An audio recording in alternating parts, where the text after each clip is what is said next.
Christopher Nguyen joining us here on NFC Now. Now, Chris, man, when you see that promo done by Generally Childress of Flatline Cinema and the overall fight promo, man, how's that make you feel? It makes me feel good. I just like being promoted like that. I know my name is getting out there. I know more people are starting to recognize me, so it definitely makes me feel good. Yeah, man. From what we shot versus what you saw, man, what was like the biggest difference? Were you kind of like analyzing yourself? Was you looking like, dang, I don't know if I was really, what was you Bro, thinking, man? I'll be honest. I don't remember the shoot because I was probably up for like 21 hours at that point. I was so tired, bro. So I really don't remember it. So looking back, it made me feel confident because I believe in everything that I said. So even with being half asleep and talking gibberish, I knew what I was saying. So yeah, it made me feel good.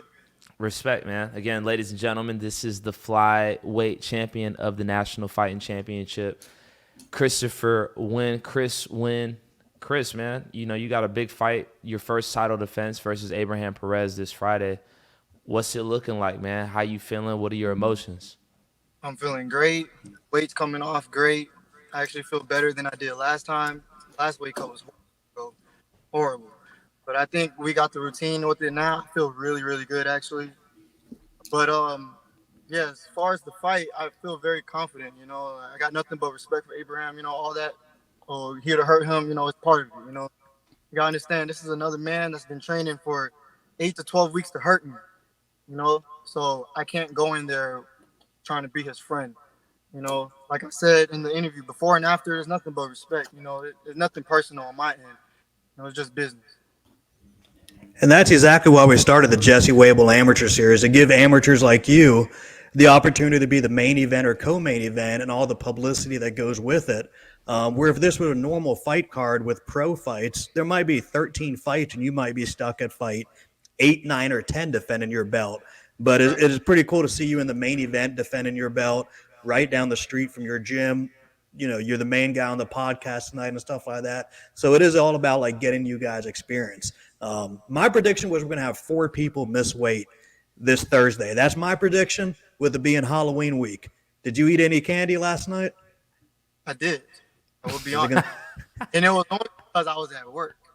I needed some type of little energy, so I had a Skittle or two, but like I said, weight is on point.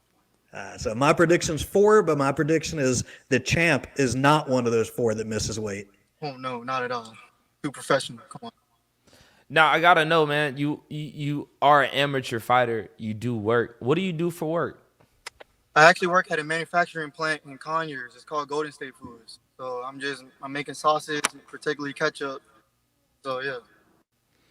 I respect the hustle, man, because that's my why I even do journalism for the National Fighting Championship, because y'all train y'all ass off during the day, but y'all still have to go to work at night, man.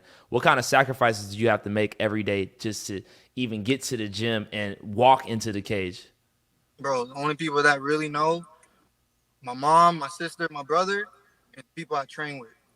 Bro, I'm in the gym before work, right after work. I'm right back into the gym, whether I'm just going for a run, whether I'm going to do strength conditioning with my coach TJ, whether I go get some private sim with Chad. I'm always putting in the work to the point where it's like it does feel like a lot on you, but this is what needs to be done if you want to be great. Why? Why do you even compete, man? Like, why are you making all these sacrifices? Why are you going from work right back to the gym? The people I live with, I look at my mom, my brother, my sister, and I want a better lifestyle for all of us, and I feel like I found the gift that I am good at, so I don't want to live with no regrets. I'm gonna put everything that I have into this, and expect the best outcome out of it. I think half the comments right now say ATT for you. I see Nathan Williams out there saying hashtag and still. But there's quite a few saying Filipino. I'm sure Julien was about to ask you about that, but tell us a little bit about Filipino. No, I'm actually Vietnamese. I'm Vietnamese. People wrong in the comments. Blame them, not me. Tell us about being Vietnamese. That's what I meant. Yeah, I'm not from Vietnam. My parents are from Vietnam. I was born and raised here in Georgia. but definitely the culture is definitely put onto me. You know, I'm definitely putting Vietnam on the map. Definitely gonna come out hard for my country. You know, so always here to represent for sure. Now you always represent, man, and your people always come through very thick too, man. You talked about putting on for making sure that your family has a better life. But whenever you do fight, it seemed like the whole hood be out there, man. You know, whatever Vietnamese population is out here in Atlanta, they be at the NFC fights to support you, man. What does that support mean to you, man, when you get I, into the cage? I love it, bro, because I don't do shit, bro. Like I don't. I just go work, go train, go home, and kick it with some homies. That's literally all I do. Like that's it.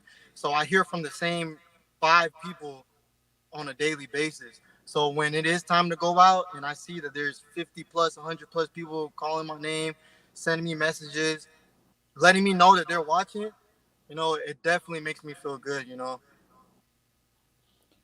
You do have a vibrant fan base. Your last fight was at District, and I was sitting on the corner that you guys came out at. Like whenever fights get rowdy, that's usually the side I stand on and act like a 5'4" security guy over there. But you had one buddy in row one that was there, and he was on the white barricade, and he just kept slamming it during the entire fight. And I think I told him probably 10 times, you're going to break that damn thing. You're going to pay for it. But sooner or later, you're going to get kicked out of here. And I think your fight there only lasted, lasted all 5 rounds versus Justin Lopez. But every single round I had to tell him one or twice. But I let him stay in. I don't think he broke it, but he came damn near close. Do you know who I'm talking about? That was my brother. Oh, was it? Okay. That's my brother. All the sacrifice, all the time that I put in, he sees it. He's always there. He knows the sacrifices I make.